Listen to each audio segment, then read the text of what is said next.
to my channel! Welcome to Super Sissy. Nagpalit ako ng name, guys. Okay, so ngayon tayo ay mag-unboxing. Okay, so ito ay kabibili ko lang siya yesterday kasi kailangan ko siya sa work. So ngayon, titingnan natin yung laman niya kung ano yung mas maganda. Is it MacBook or ito? Pero, let's see. Okay?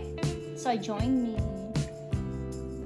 Okay guys, so ito muna yung unboxing natin. So, ito ay Dell. Ang kanyang brand ay Dell. Kasi yung model dito. Dell 7506 Platinum Silver.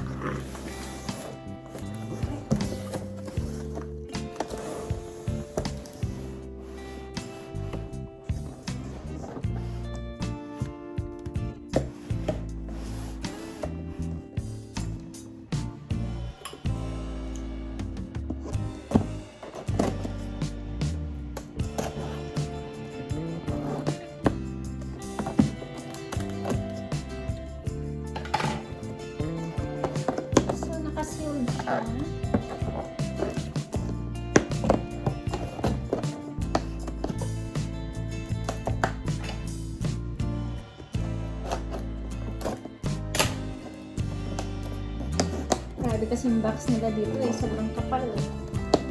Box pa lang. Ano ba? Sisirain ko na ba ito? Ang kapal ng box nila.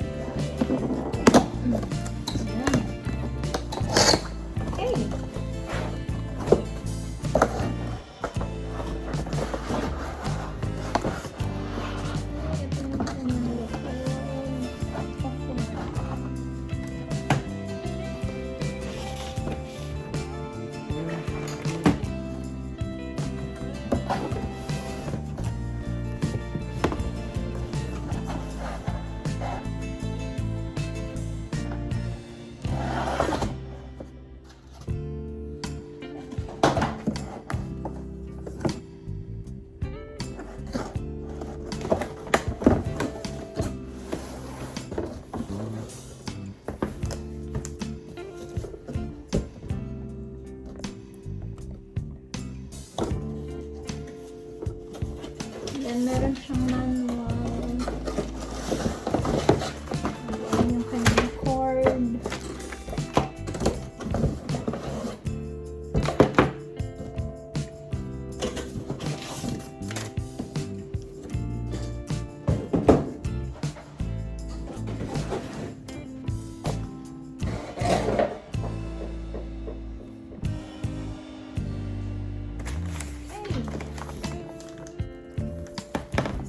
Sealed pa siya.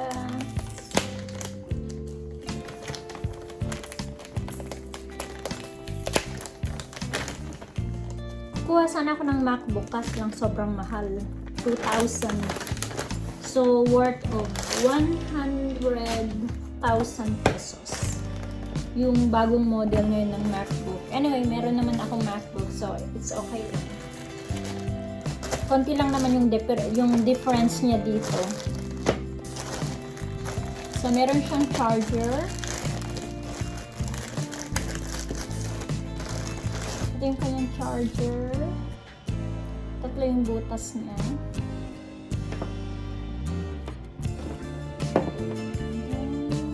Open ko siya. Let's see. Slim siya guys. Super slim siya. And then, pwede mo siyang i-fold hanggang doon.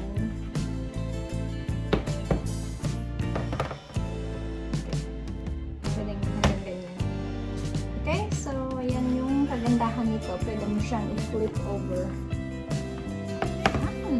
Ingatan ko, baka mamaya mahulog.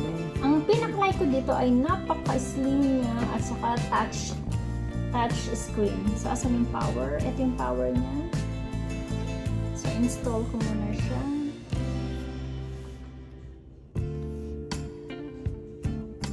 Meron na yata ako lahat ng brand. Oops. Saan yung power nito? Power. Where's your power?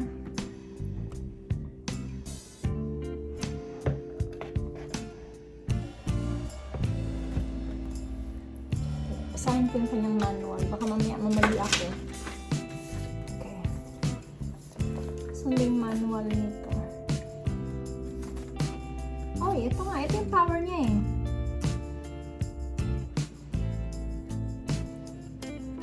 Oh, bakit hindi siya nag-o-open?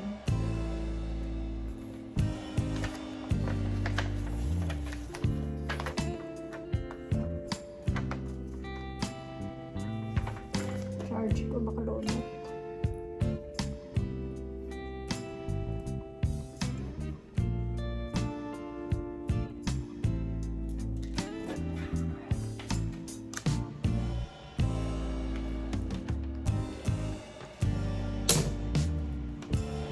Punong-puno yung table ko guys kasi ano siya. Grabe, ang dami ko kasing work kaya ayun, ang dami ng table ko.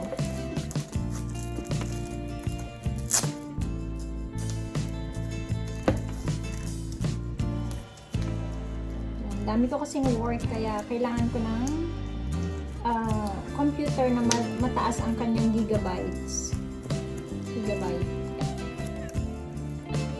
And then i-charge ko siya. So ganito yung end niya.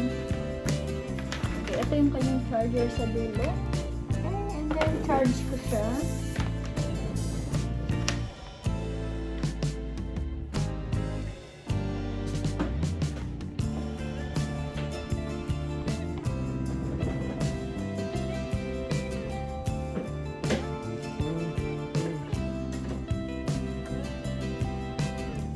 Yun.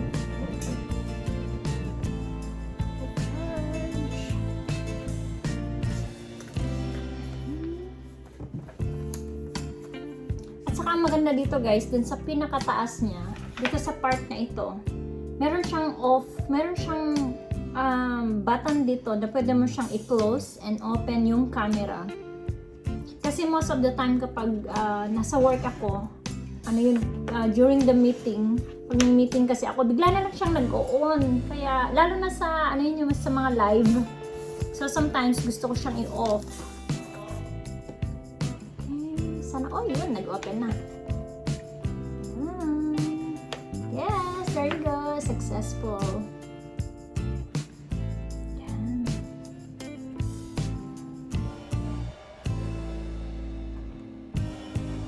Sana mag-work. I hope mag-work ka, mag-work. Super slim siya. And then, ano pa yung mga specifications nito?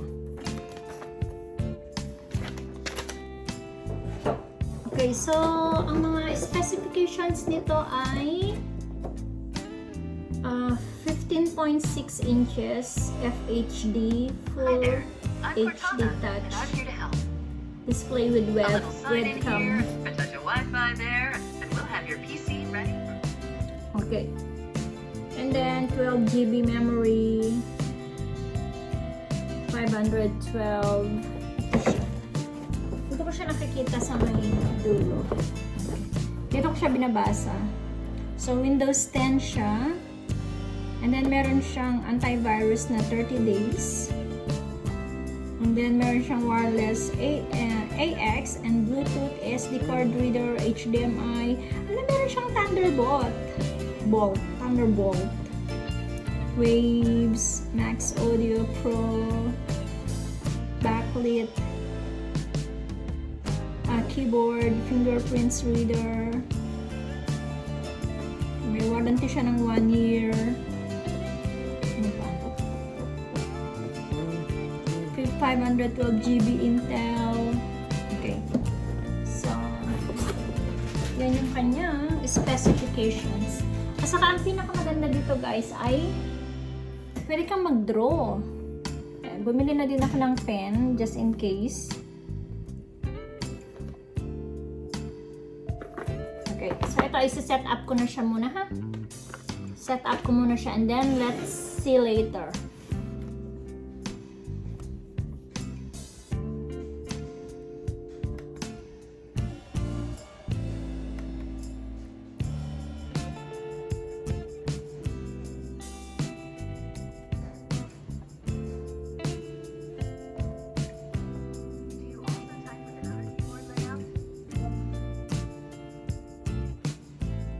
No? Now let's get you connected to a network. Okay. That way you can get updates, apps, and cat videos as soon as possible. How about the Okay. first one on the list? Want to No. use that one? No?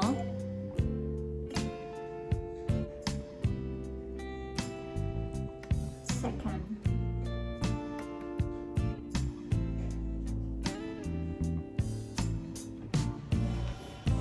So, need ko siyang i-connect sa aking Wi-Fi. Now type your credentials.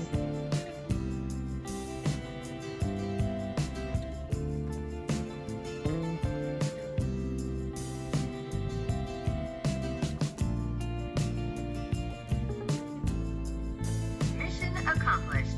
You're all linked up. Yahoo!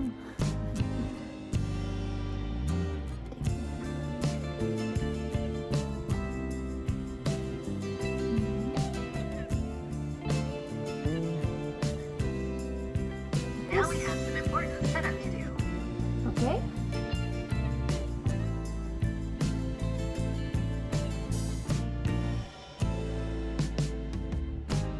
Now let's see what's new for Windows. Next up, the legal stuff. In short, you'll need to select Accept to use Windows. Okay. Decline, but then, Accept. no Windows. Accept.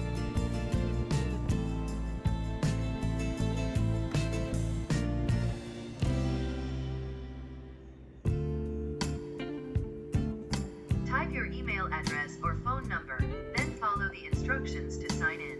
I'll catch up with you once that's done. Okay.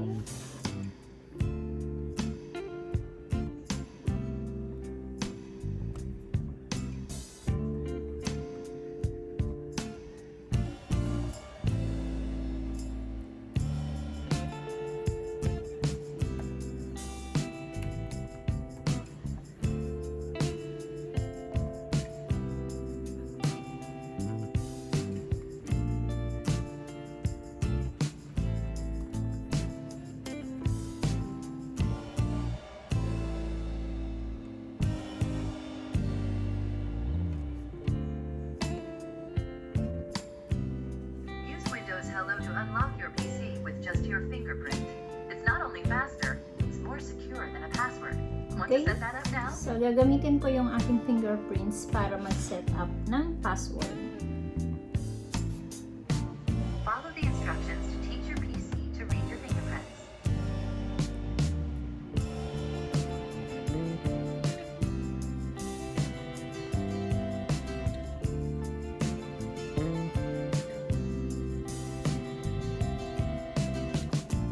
Ganito lang guys, para hindi na ako mahirapan.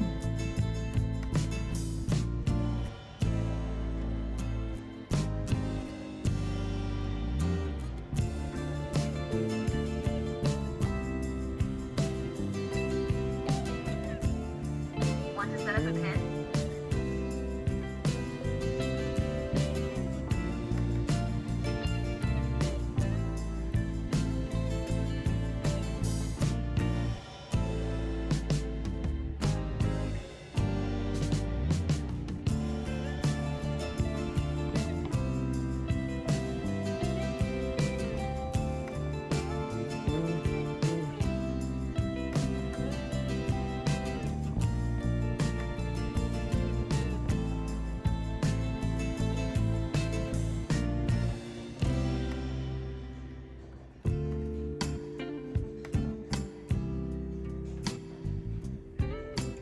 These are the settings Microsoft recommends.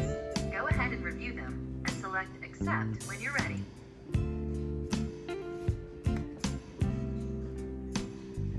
Based on the activities you choose here, you will get a personalized experience as you set up your device.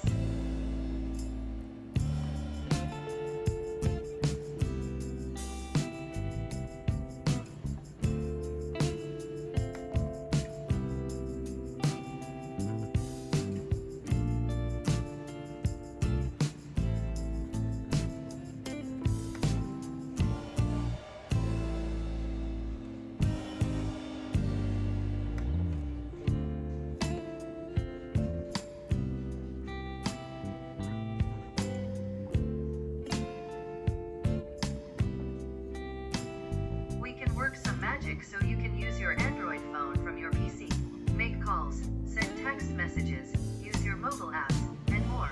If this sounds useful, we'll send you a reminder to finish setting up your phone app. Want to automatically save files and photos to OneDrive for some added peace of mind?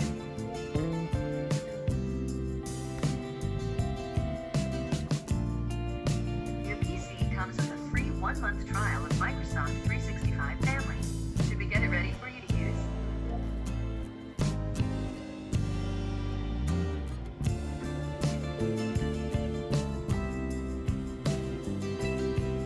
Okay, here's where you add your credit card details.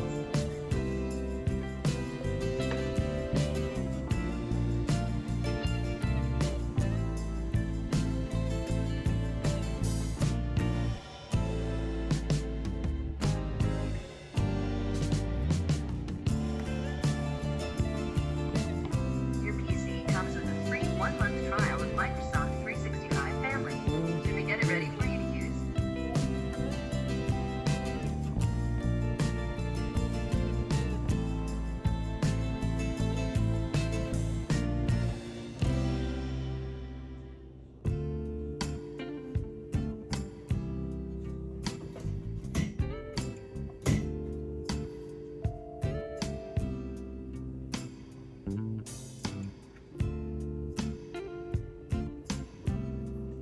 Ito kasi guys ay meron siyang trial para sa Microsoft. And then, pwede ko siyang i-try ng 1 month and then after that, ano yun, kailangan ako magbayad. Pero I think I need it. So, try for free na ako.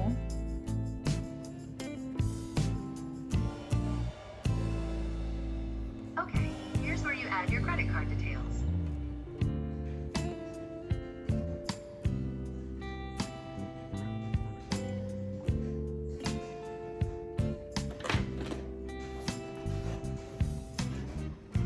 Kailangan ko mag-try out and then kailangan kong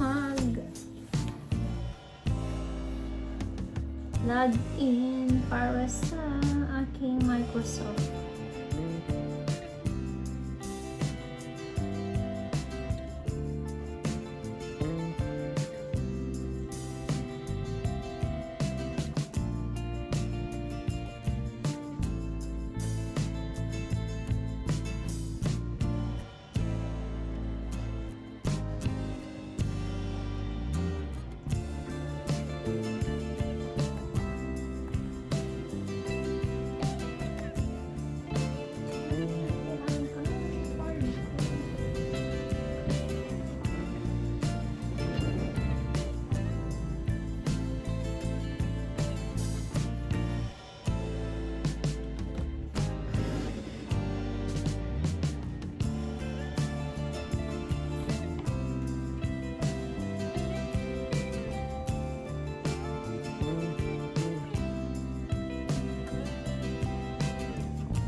we're getting everything ready.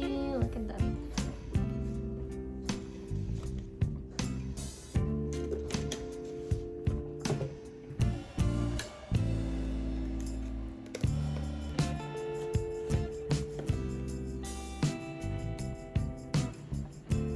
Yan, nagsa-set up na siya. So, wait lang ako. And then, habang nag-wait ako, bumili din ako nito para sa aking live streaming. Ito ay binili ni Joe.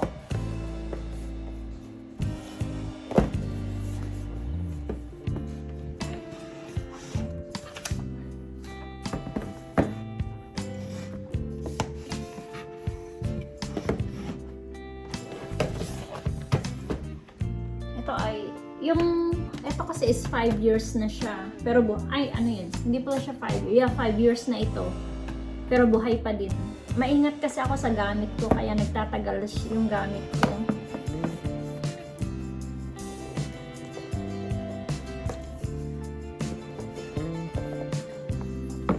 Okay, habang waiting tayo ng update niya.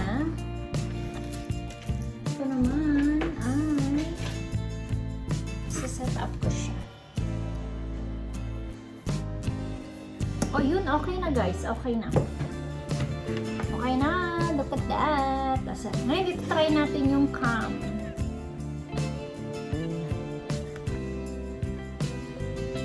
Kasi kailangan ko pang mag-download ng Google Chrome nito. Ida-download ko pa yung Google Chrome ko. Kasi ayaw ko ng Explorer.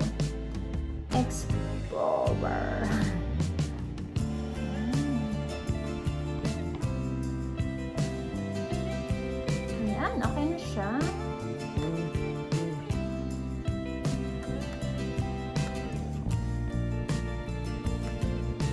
Okay.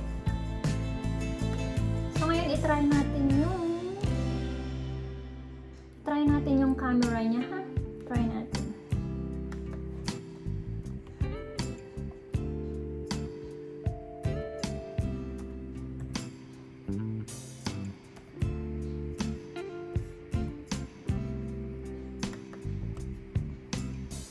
Okay, so ito yung camera niya. Let camera access your precise location.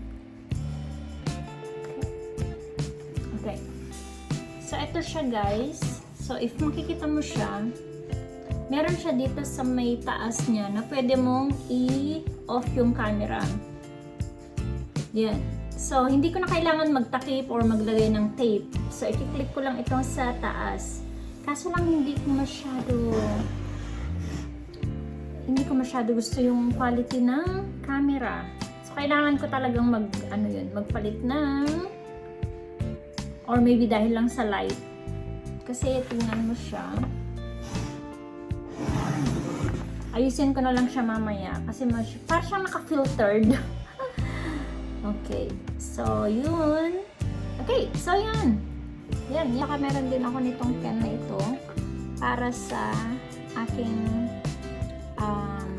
laptop para mas mabilis yung aking pag-e-explain. So, ito ay pwede siyang i-attach dito sa computer. Okay. Ibaba ko siya. Okay. So, ito kasi ay sa dulo niya.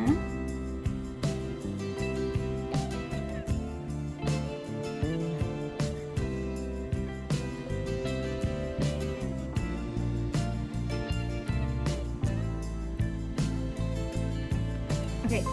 So, ito kasi sa dulo niya ay tanggalin ko muna yung aking V8. Kasi hindi ko naman kailangan ng V8 this time. Kasi hindi naman ako magla-live streaming. Okay. So, ito kasi guys ay, ito is pwede siyang i-connect dun sa dulo.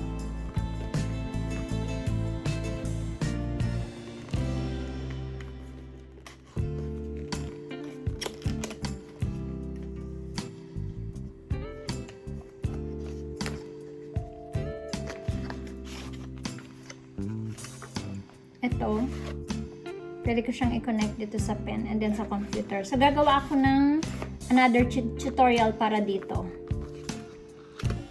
Okay, so yan po yung unboxing natin sa aking new laptop. So off ko na yung aking cam. Okay, so ito kasi guys ay mas madami siyang specifications, mas madami siyang gamit compared dun sa aking old na MacBook. Ito kasi ay yung sa may cam niya, pwede ko siyang i-off, turn it off, and then pwede akong gumamit ng pen. Kasi before, meron akong device na ginagamit para lang ma-connect dito sa aking MacBook. Pero as of now, hindi ko na kailangan kasi naka-built-in na siya. Okay, so I hope guys nagustuhan ninyo ang aking tutorial, ang aking sharing.